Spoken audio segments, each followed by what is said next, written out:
Hi guys, welcome back to my channel. Today I'm going to share with you 6 habits that I am learning in my 20s and I feel like it will really simplify your life and help you throughout your 20s journey. So let's get started. I have my little notes right here. So first things first, education. And this doesn't mean that you have to go to a college or university or tech school or anything. That choice is up to you, but just be educated. There's literally so many things. We can learn anything online. You can just Google it, take a course, get a certification. And anything that you want to learn or you think you would want to learn, listen to a podcast. I feel like podcasts are so worth your time and so valuable. You can also read some books. Books, I know not everyone likes to read books, but they are very valuable and something that you can do on your own time. And there are a few books that I would recommend. So let me know if you want a video on that. And just take in information, anything valuable that you learn, take in that information and put it into action. Writing things down is half of your goal, and that's more the easy part. The second half is taking action, and taking action is a lot harder than writing something down. And if you don't know what you want to do, or you don't know if you want to go to school or not, I would honestly just recommend learning something very broad. Let's say you like business, but you don't know exactly what part of business that you like, whether it's the finance part, the accounting, the management, whatever it is. Just go for business administration because it has all of those things in it. It's a broad degree. So that's just an example. Number two, finances. Finances are very important, especially in our 20s, because I feel like that's when we are done with our money. We want a new car, we want this, we want that, we want a designer bag or expensive jewelry. We just want things we can't control our wants and needs. Well, at least for me, I couldn't control them back then, but now I can. For example, when I get paid, I budget everything. So I know how much I am going to spend due to bills, and I know how much money to put aside for groceries and then for fun money, which is like going to Sephora or go get a face wash or a new mascara, things like that. Things that they're not necessarily needs, but they are wants. Some things that you can ask yourself to be aware of where your money is going is, are you keeping track of are you keeping track on what you are spending it on? Do you know where your money is going?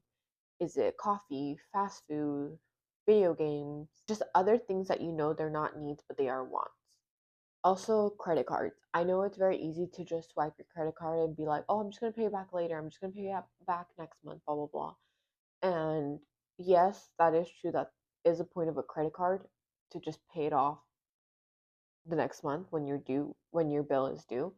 But you should also be aware on how much debt you are in.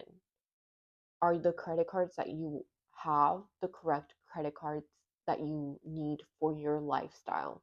For example, if you travel a lot, I would suggest getting a travel credit card because it is something that you can earn points on. You can get, after a certain amount of points, you can get free flights, hotel. Just know which credit card fits your lifestyle. And that brings me to my next tip, which is lifestyle. Take care of your mind, your body, and your health. This doesn't mean that you have to go to the gym every day or 5 times a week or anything. Obviously, just get your body moving, whether it's going on walks, it's going on a hike, whether it's doing little workouts in your home. I bought a mat from TJ Maxx. It was literally like $12, and I have some resistant bands. If you know what I'm talking about, I'm going to show you. These resistant bands, they go from light to extra heavy. These are just bands that I got for $10, and if I can't go to the gym or I'm not able to get my body moving due to the weather, like for example, it snowed here last week, I will just do exercises at home, get my body moving, even if it's just for a little bit, do a little bit of workouts. Oh my god, I didn't even notice that. just for your body to feel healthy.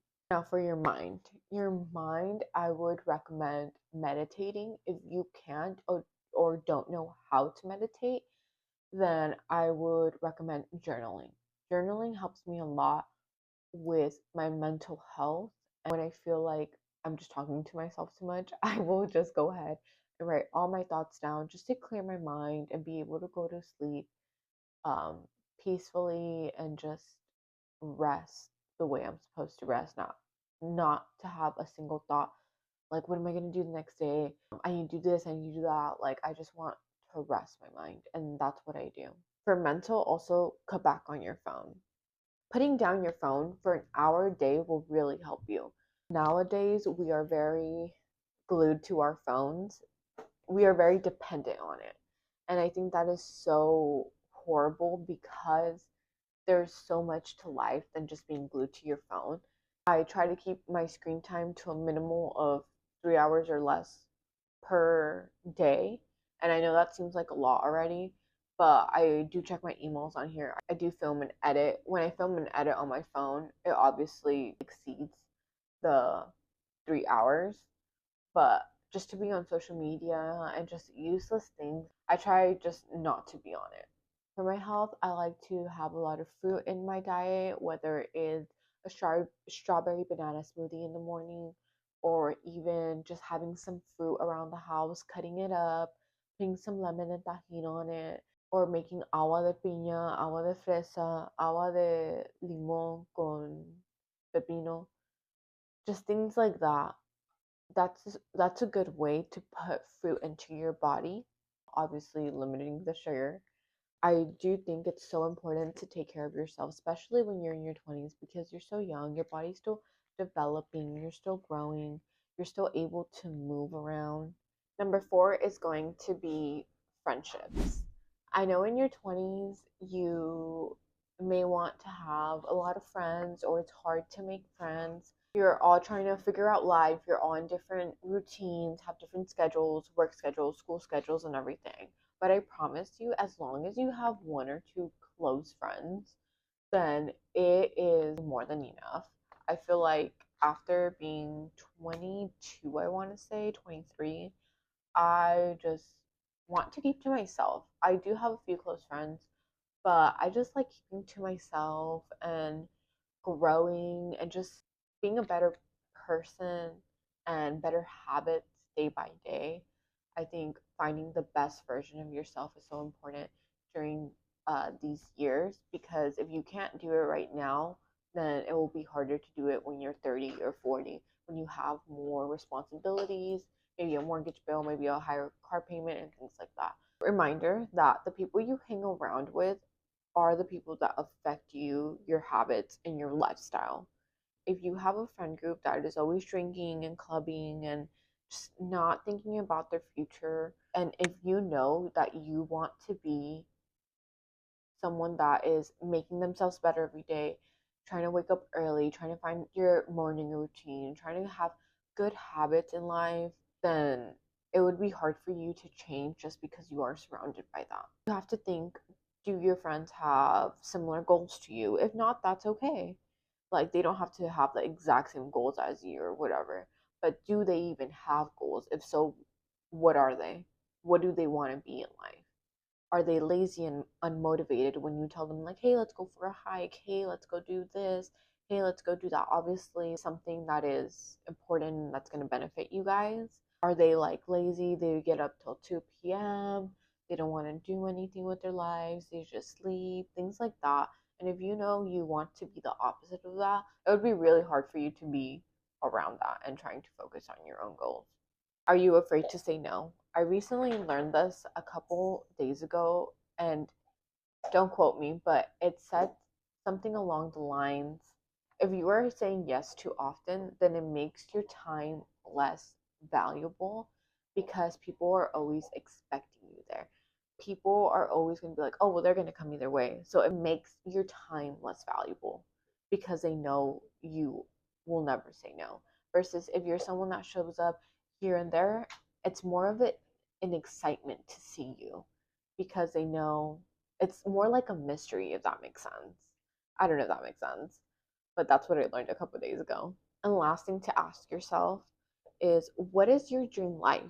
Show up for yourself. Show up the way that you show up for work, and you clock in at 9, you take your lunch at 1, you clock out by 5. Show up for yourselves on your days off. Today is Saturday, the day I'm filming this and posting it. And I woke up at 6:45, just like how I wake up every day.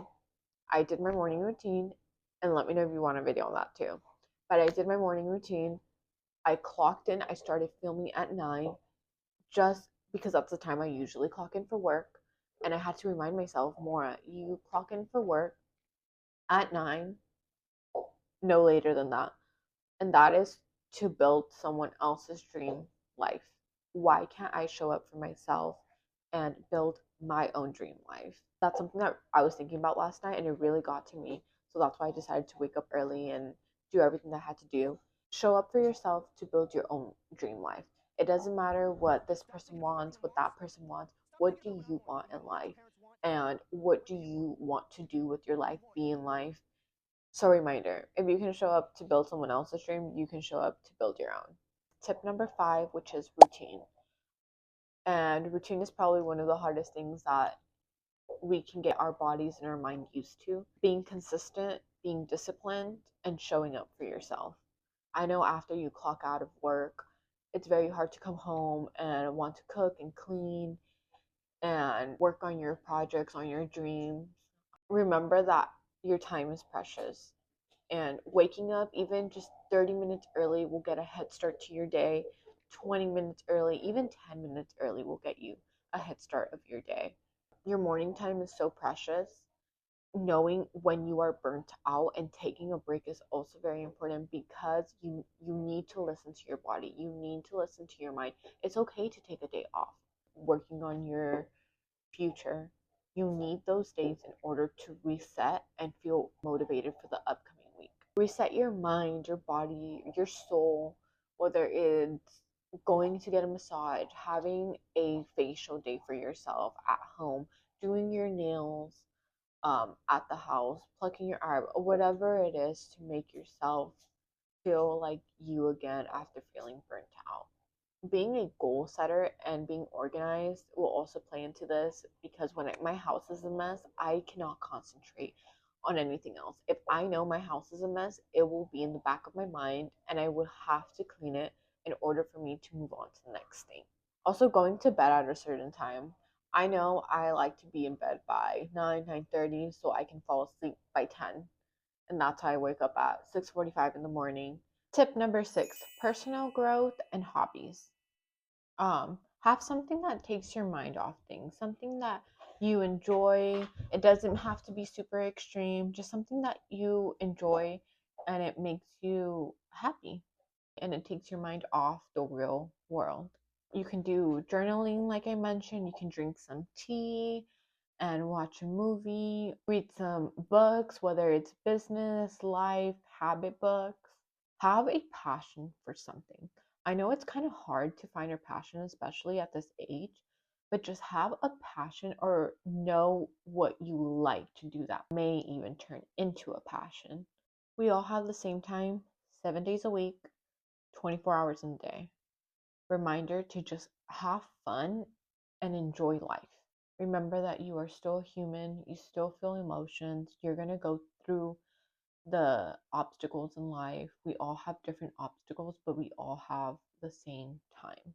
And those are my 6 tips to enter your It Girl era and the better version of yourself. Please comment down below if you have any other video suggestions. I will be posting every Saturday night. Reminder to subscribe and like and comment. Thank you guys so much for watching, and I'll see you guys next week.